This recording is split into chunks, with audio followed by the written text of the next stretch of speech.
vídeo de hoje vamos falar um pouquinho sobre gases ideais, né? Entrar um pouquinho na introdução, do que a gente chama de gases ideais, as transformações, né, que são importantes a gente saber, nomear e entender o que significam essas transformações, como a gente pode trabalhar com isso. E não sei se nesse vídeo ou no próximo a gente chegar aí na equação geral dos gases ideais, né? Então vamos aqui a uma apresentação, como o próprio nome já diz, né? Nós temos, se são gases ideais, né? É porque algumas considerações, algumas idealizações, elas são feitas aqui, aproximações, podemos dizer assim, né? Que permite a gente estudar os gases, um sistema mais controlado, né? Um sistema mais complexo, menos complexo, né? Quando comparado a um gás real. Mas os resultados, né? O que se obtém aqui a partir desse estudo dos gases ideais é muito útil, né? E a gente consegue, inclusive, fazendo ali, tomando ali alguns cuidados, aproximar também ao caso dos gases reais.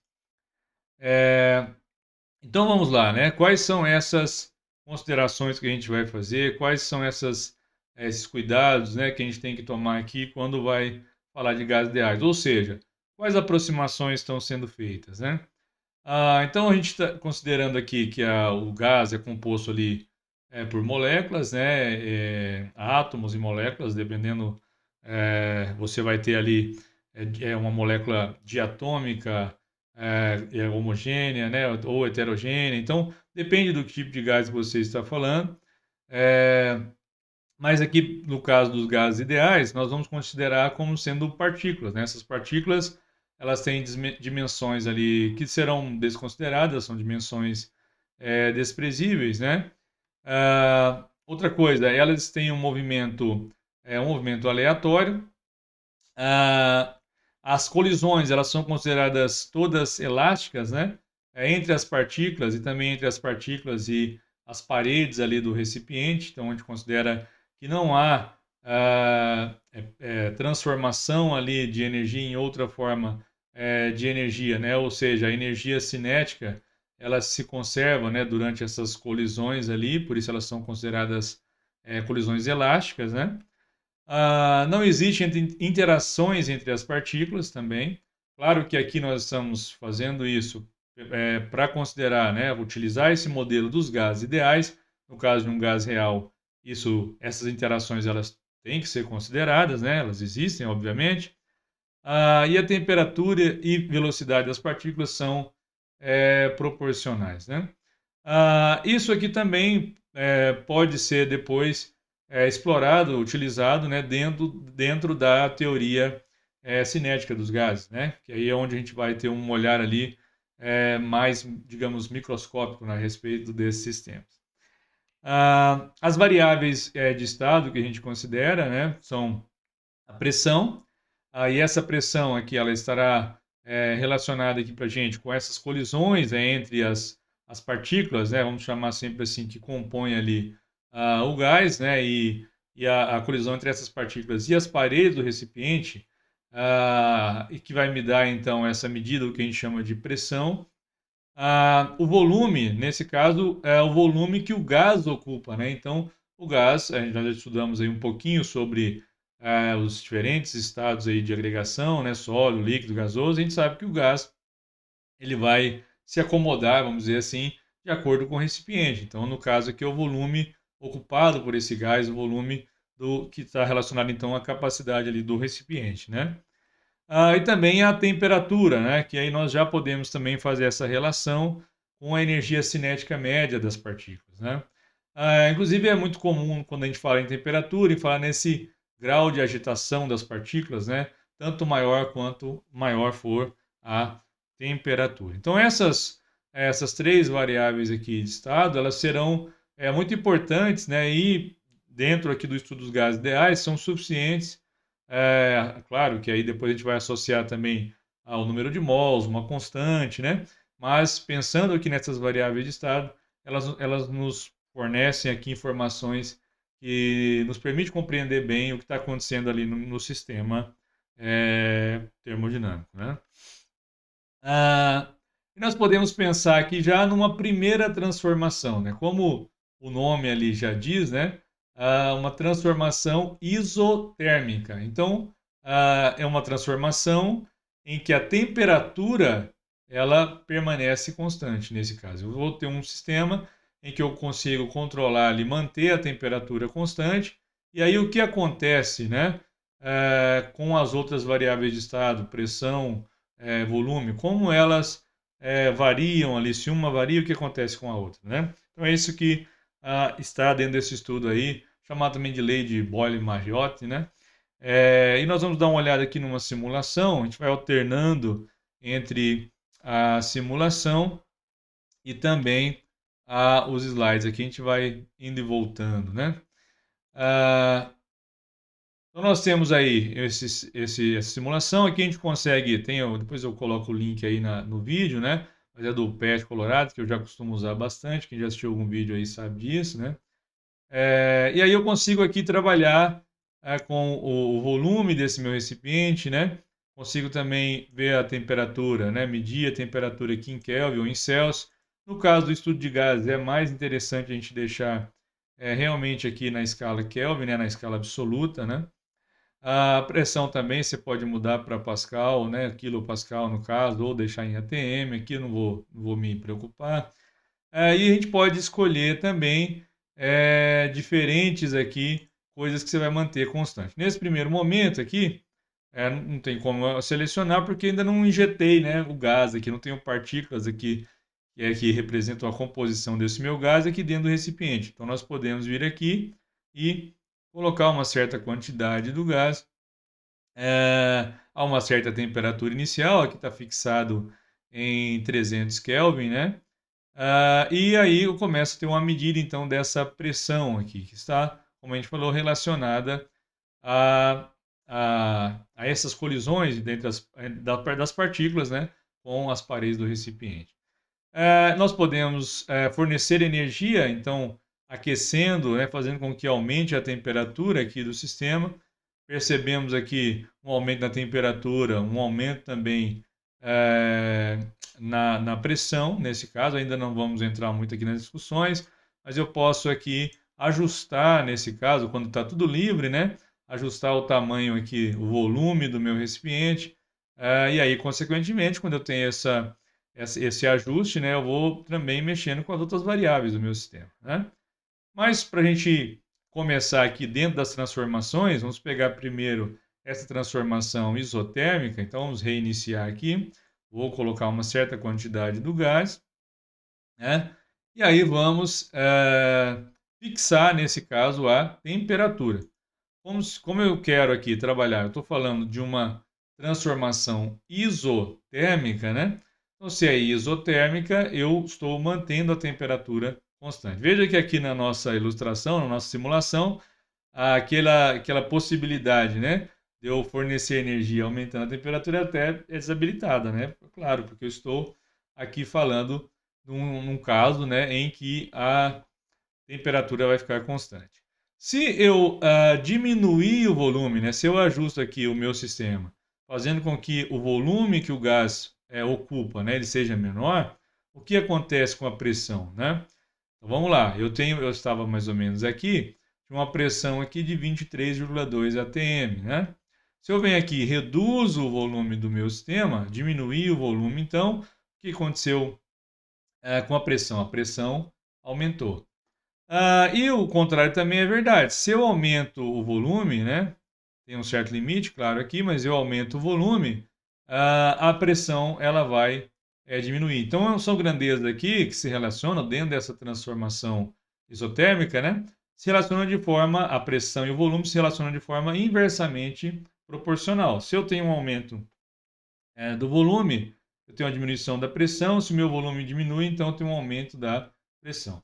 O que é, de certa forma, até esperado, né? Uma vez que, se você tem um recipiente ali maior, né? Um volume maior que o gás possa ocupar, você diminui, então, aquelas probabilidades de colisões, consequentemente, você diminui a pressão. E o contrário também é verdade, né? Se você vem aqui e reduz o volume, assim você faz com que aumente essa probabilidade de colisões, né? Então aqui já dá uma boa ideia, um bom panorama para a gente com relação a essa transformação. O que acontece quando a temperatura ela se mantém constante, né? Vamos voltar aqui então na apresentação, depois a gente vai alternando aqui, vou deixar em nada para não, né, não esquecer. A gente vai alternando aqui então entre essas coisas, né? Ah, então, o que nós temos, né? O que nós vimos ali no nosso sistema, né? Eu tenho lá a temperatura mantida constante, isso que é o característico de uma temperatura de uma transformação isotérmica. O que vai acontecer então com a pressão e o volume, né? Se eu tenho nesse caso aqui, entre o estado 1 e o estado 2, eu tive um aumento do volume, consequentemente, tendo esse aumento do volume, eu tenho uma diminuição na pressão, né? E aí, isso, se eu for fazer um gráfico, é muito importante aqui a gente saber ler esses gráficos, né, entender muito bem esses gráficos. Se eu faço aqui um gráfico da pressão pelo volume, né, e o gráfico terá essa cara, né? E essa curva que está aqui em vermelho para a gente no gráfico, ela é chamada de uma isotérmica, né? Ou seja, eu tenho uma transformação aqui em que a temperatura ela é mantida constante, certo? Então, se eu pegar um gráfico da pressão pelo volume e ele tem essa cara, eu tenho que saber ler nesse gráfico que se trata de uma transformação isotérmica, de uma transformação em que a temperatura se mantém constante, né? E aqui a gente pode ver também, ó, a pressão P1 aqui, olhando, né, pegando a escala aqui, como está orientado o meu eixo, ela é maior do que P2, né? O volume V1, ele é menor do que V2. Então aqui é inverso, né? Como a gente tirou ali das nossas transformações. E aí você pode escrever, né, uma questão aqui de igualdade, né, também, é que se eu pegar a pressão 1 vezes o volume 1, isso vai ser igual a pressão 2 vezes o volume 2.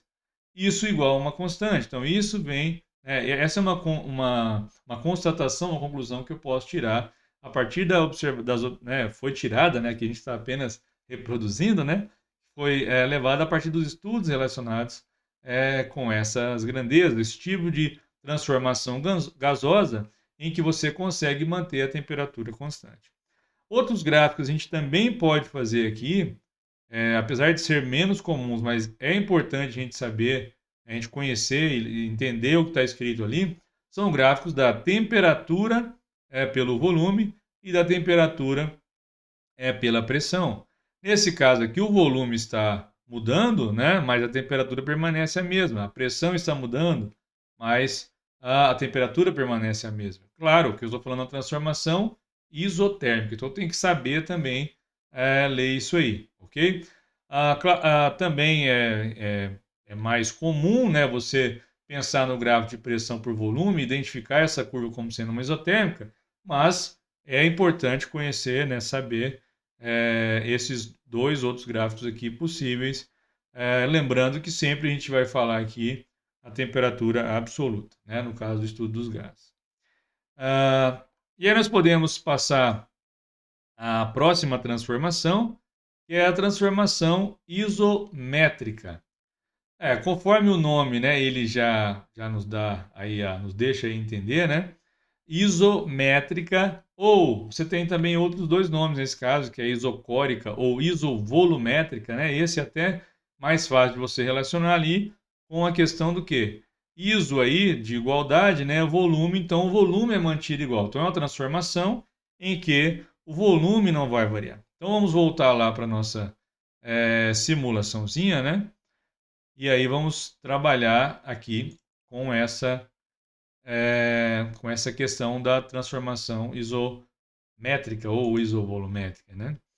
Então veja, eu vou até ajustar um pouquinho aqui e vou fixar o volume. Então agora o volume ele não vai variar, eu vou manter, é uma transformação onde eu vou manter fixo o volume, né?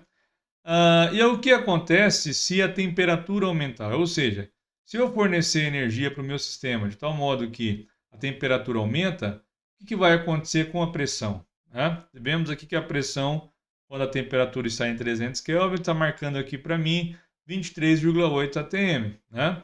Se eu venho aqui e aumento, forneço energia de tal modo que eu vou aumentar a temperatura, o que vai acontecer? Eu aumento essa temperatura, consequentemente, eu tenho também um aumento da pressão.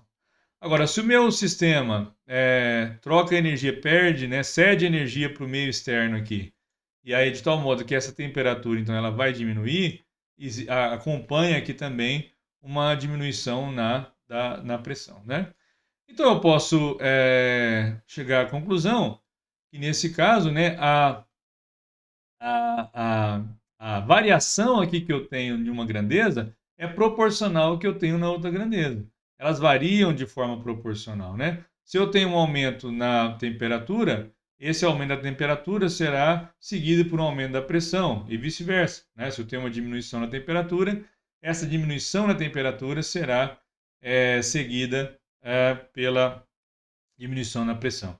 Isso está de acordo com a ideia de que um aumento na temperatura leva então a um maior grau de agitação das moléculas, né? E, consequentemente, aumenta essas colisões e, consequentemente, a pressão. E o contrário também é verdade, né? Quando eu consigo ali diminuir essa temperatura, isso vai ser acompanhado, né?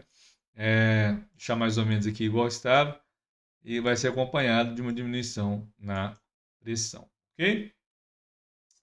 Voltando lá então para a nossa apresentação, o que nós podemos aqui levar, né?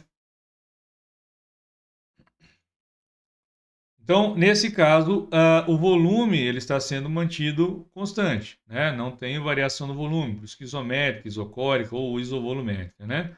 Se eu faço agora um gráfico, né, da pressão pela temperatura, como a gente percebeu que essas duas grandezas elas são proporcionais, né? Eu teria então essa cara, né, esse formato, a minha curva tem esse formato quando eu penso aqui num gráfico de pressão pela temperatura. Então, o aumento da temperatura será seguido também de forma proporcional pelo aumento da pressão, né? Existe aqui um sentido, né, para esse gráfico não chegar até o zero, né? Eu não conseguiria, né, chegar exatamente ao zero absoluto aqui. E por isso também que eu não tenho essa extrapolação aqui da minha reta. Tá? Então eu posso escrever da seguinte forma, né, que a razão entre a pressão do estado 1 pela temperatura no estado 1 será igual à pressão no estado 2 pela temperatura no estado 2, 3, né, e assim por diante, de acordo com, nesse caso, né, mantendo o volume constante, sendo então uma transformação isométrica. Então isso vai ser igual a uma constante. Esse K aqui é só para remeter a uma constante, tá? Assim como estava no outro slide aí. É interessante também a gente fazer ou conhecer os gráficos, né? Se eu fizer um gráfico do volume pela pressão, é claro que a pressão ali está mudando, mas o volume não muda, né? Nesse caso é uma transformação isométrica. A mesma coisa acontece ali, a temperatura está mudando, mas o volume não muda, então ela vai manter aquela reta ali paralela ao eixo, né? Poderia ser o inverso, ao invés de volume pela pressão, ser a pressão pelo volume. Só ia trocar que ao invés de eu ter uma reta na horizontal, eu ia ter uma reta na vertical, né? Assim como também no caso do outro gráfico ali. E uma terceira transformação aqui que a gente estuda, né?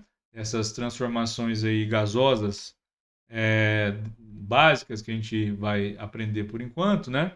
É a transformação isobárica, né? Também aí as conclusões, e claro que está relacionado com quem estudou primeiramente essas transformações, né? Chamada de lei de Charles ou Gay-Lussac também, né?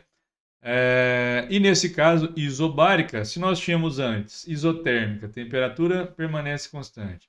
Isométrica ou isovolumétrica, o volume permanece constante. A isobárica é o caso em que a pressão permanece constante, que é o que está faltando aqui para a gente, né? Então nós vamos pensar aqui no caso o que acontece, né, quando a pressão é a mesma e o que vai acontecer então em relação às outras variáveis. Então vamos voltar na nossa simulaçãozinha. E aí, vou dar uma olhada aqui no que acontece, né? Nesse caso, então, vamos lá, como é que eu posso fazer aqui? Eu vou deixar aqui, eu vou fixar a pressão inicialmente, com o volume podendo variar aqui de forma automática. É isso que quer dizer essa minha indicação aqui na minha simulação. Então, se eu fornecer energia, né, de tal maneira que a, a temperatura do meu sistema aqui, do meu gás, ela vai aumentar, o que tem que acontecer, o que vai acontecer com o volume para que a pressão permaneça constante, que é esse que é o caso, né? Eu quero uma transformação que a pressão permaneça a mesma. Então, o que tem que acontecer com o volume se eu fornecer energia aumentando a temperatura? Então, olha lá, né? Ó, cheguei no limite aqui, né? Então, eu forneci energia de tal forma, né, que a temperatura aumentou, então o volume do recipiente aqui, onde o meu gás está, também ele teve que aumentar, né, para que essa pressão permaneça constante. E o contrário é verdade, né? Se eu fizer a troca de energia aqui do meu sistema com o meio externo de tal modo que a temperatura ela vai diminuir, aqui não deu certo, por quê, né? Aqui não deu certo porque quando ele estoura ali, a gente tem que reajustar o sistema aqui à mão, né?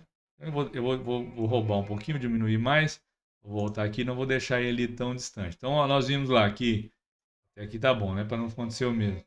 E aí eu fornecendo energia então para o meu sistema, a temperatura aumentou e a pressão também. Agora, quando eu faço o inverso, né, a temperatura diminuindo, aí também eu tenho uma diminuição no volume do meu sistema, do meu recipiente, né, no volume ocupado pelo gás, e aí sim eu tenho a manutenção da mesma pressão aqui, ok? Novamente, o que você pode concluir? Que a variação da temperatura com o volume elas são aí proporcionais ou diretamente proporcionais. Se eu tenho um aumento da temperatura, corresponde a um aumento no volume. Se eu tenho uma diminuição na temperatura, tem uma diminuição também no volume, para que a pressão ela continue ali, ela permaneça a mesma. Né? Já que eu quero aqui uma transformação em que a pressão permanece. Né? Vamos só ajustar aqui um pouquinho mais, vamos fazer aqui com outra maneira que a gente consegue brincar com essa simulação, né? Que é você mantendo ainda fixa a pressão, né? Eu vou agora ter a liberdade aqui de trabalhar, não fornecendo energia para variar a temperatura, mas com o volume. Se eu aumentar aqui o volume, o que vai acontecer com a temperatura? Né? A temperatura também precisa aumentar para a pressão permanecer a mesma. Se eu diminuir aqui o volume, fica atento ali no baldezinho ali, né? Então eu tenho que ter também uma diminuição aqui na temperatura, né? Para que eu tenha essa manutenção da pressão, né? Uma transformação em que a pressão permanece constante, ok? Então é isso que eu queria mostrar para vocês aqui na simulação, né? Vamos voltar para a nossa apresentação. De finalizar aqui esse caso, né?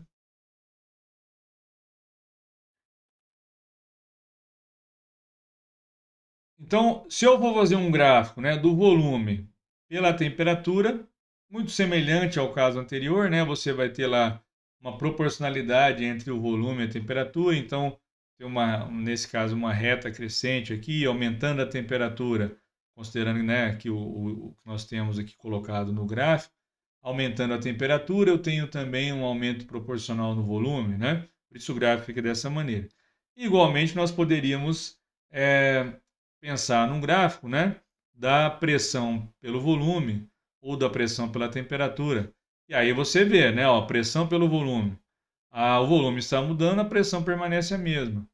A temperatura está mudando, a pressão permanece a mesma, em se tratando de uma transformação isobárica. Então, se eu ver essas curvas, eu preciso identificar que tipo de transformação, né? Então, se eu tenho lá pressão por volume, que é um gráfico muito comum, e é uma reta dessa maneira, qual que é a leitura que eu tenho que fazer? Poxa, aqui a pressão não está mudando. A pressão não está mudando, o volume está mudando, a pressão permanece a mesma.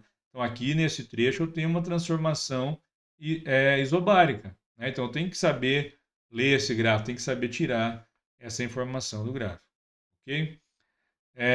E aí, é claro que, pensando na formulação, né, nós teríamos aí volume pela temperatura no estado 1 igual ao volume pela temperatura no estado 2, já que guarda aqui uma proporcionalidade direta entre eles, né?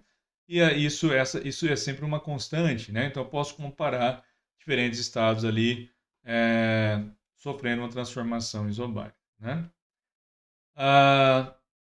É claro que isso aí me levaria a algo mais geral, né? Mais genérico ali, quando eu tenho as três variáveis ali podendo, né, as três variáveis de estado livre, né? O sistema livre ali para variar a pressão, volume e temperatura.